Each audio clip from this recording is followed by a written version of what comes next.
So, big news from the DVLA over the last couple of weeks. For those of you not in the UK, the DVLA are the organisation that deal with our driver and vehicle licensing here in the UK.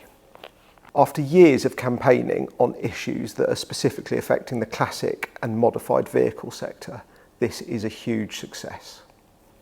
DVLA have essentially acknowledged that they're overstepping their remit and have taken action to address the issues.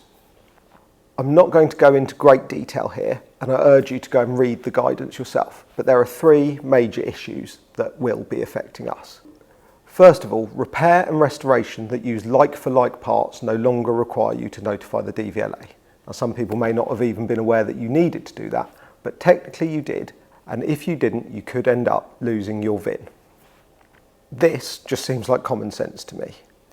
Secondly, cars with substantial modifications, although they still need to notify the DVLA, will not automatically lose their VIN and registration number.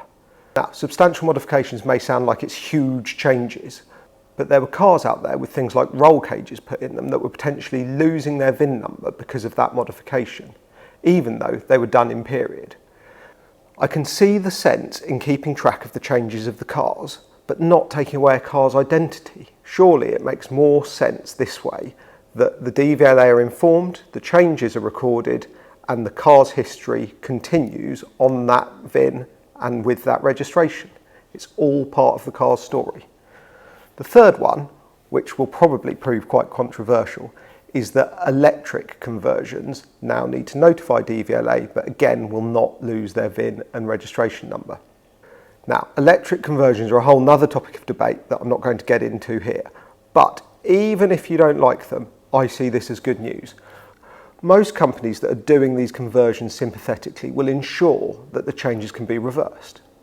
So in years to come, if someone else comes to buy it, if it's a car of historical importance, it will be quite straightforward to remove the electric drivetrain, reinstall the original drivetrain and put the car back to original.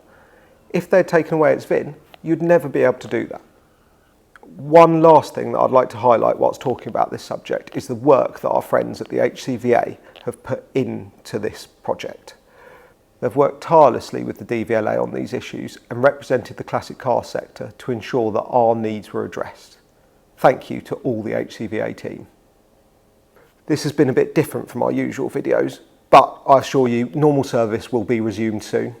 Please like, subscribe, follow for more content from us, and we'll see you on the next one.